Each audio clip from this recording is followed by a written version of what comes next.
Good day everyone, my name is Jaquilene with Dela Cuadra, and now I will be talking about Philippine history. So the Philippine history is emphasized change about colonial historiography since 20th century. So the Spanish colonizers presented conquest period about the Philippine historical account, while the American colonizers worldwide the Filipino as a way to reach down natives. The Philippines historiography after the World War II rather, the colonial country period was the reality of some Filipino professor and some cultures worker to develop historical from the view of point of nationalist agenda. So Teodoro Agoncillo in 1950s is a nationalist historiography as the country was the highlighting role revolution from 1872. The Philippines historiography is in the last 30 years of the 20th century approaches the true of value of our past. So, a history of the Philippines in 1987 is context from the 20th century regime to the subsequent of post-colonial. So, Filipino administration's Philippines historiography continues the dominance of political narratives, colonial histories, and elite-centric perspective and patriarchal presentation on law and land Christianized Filipinos. So the political narrative deals with the political aspects about the colonial history of the pre-colonial past of culture, prejudice, examine of available historical source of rights about our past by understanding and misconceptions about the Filipino cultures in century. So elite-centric is a perspective of historical narratives, and this historical narrative focuses on contributions by elite, such as illustrados in the 19th century, importance of a people, history, and history from below, rated Constantino, eminent historian.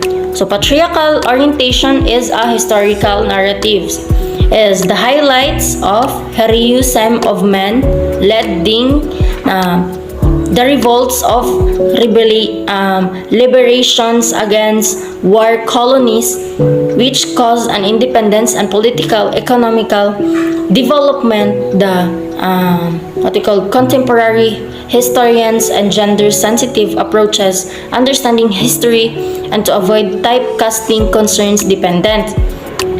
So emphasize lowland Christianized Filipino expands culture and communities. Indigenous people, both Muslim and Christians, drew in a number expanded into the intention of Luzon, Mindoro, and Mindanao. So next is all about history of the Philippine Islands. So in various of parts of Luzon, both men and women, woolly hair, and most commonly black and dark-skinned people are barbarians. And all the little capacity, they have no fixed house seems they wander through the mountains and rough countries to seek the shelter. They support themselves, and the clearing, clothes, apparel were generally inherited. The entrance of Spaniards through the community for the lordship inherited by successions of the fathers, son, and descendants. So followers, chieftainship, where the any chiefs is stronger in most occasions. They also have or had a special occasion in most barangay slaves. Also have several classes of slaves. They serves the masters nights and day. They respects the masters in any conditions of slaves. Compromises a good capital and wealth. Their native islands as for marriage women and consider mistress in the house of wife furnishes nothing in the comes of marriage. So Solemnity is a concept of parents until inherited the parents, Indians, and adopt by one another to give delivery possessions those who punish corporally, where adulteries, loans, interest with the common, such as practice during what we call day as the possession strips down the became slaves, and the method of what we call customary. They barter method crimes were punished through the thought of both agreed parties. So they are being slaves, sometimes death, single men and called bagantaos, and women, dalagas, and the native island of pintados were accustomed by their youth. So our third topic is all about burial jar. So it is a burial jar excavated from burial site in a Mongol cave found Palawan in 71 BC. It represented the journey of a soul and afterlife of knowledge, to be one of the finest pre-colonial artworks, considered as a masterpiece. It is revived from the most Southeast Asia and complex design of the Mongol jar.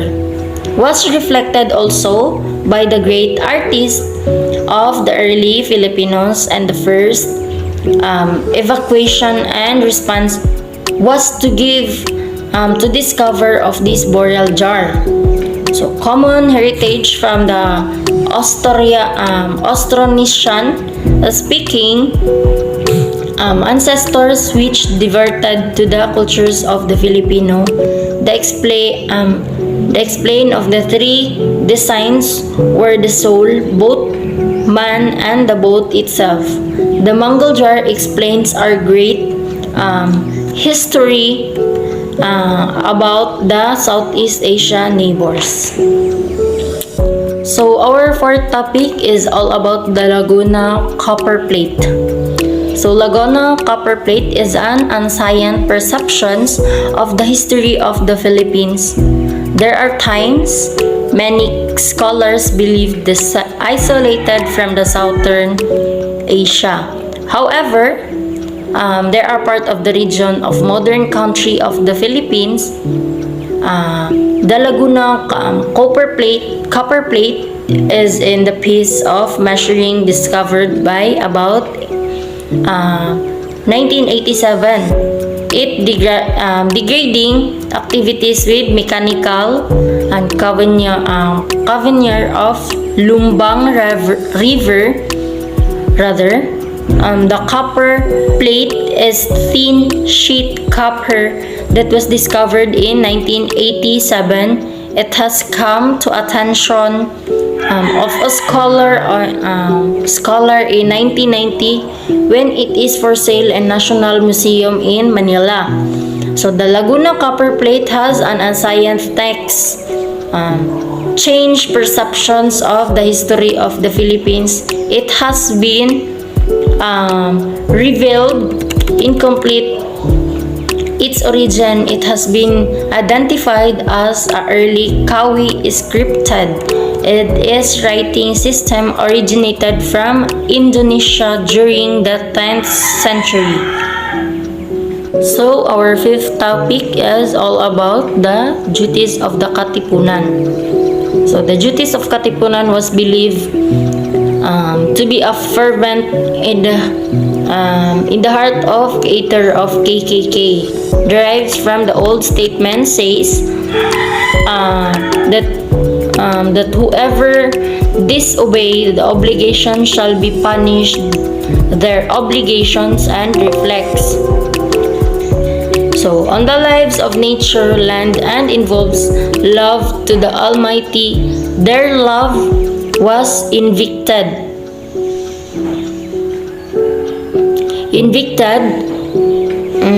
liberations of their country.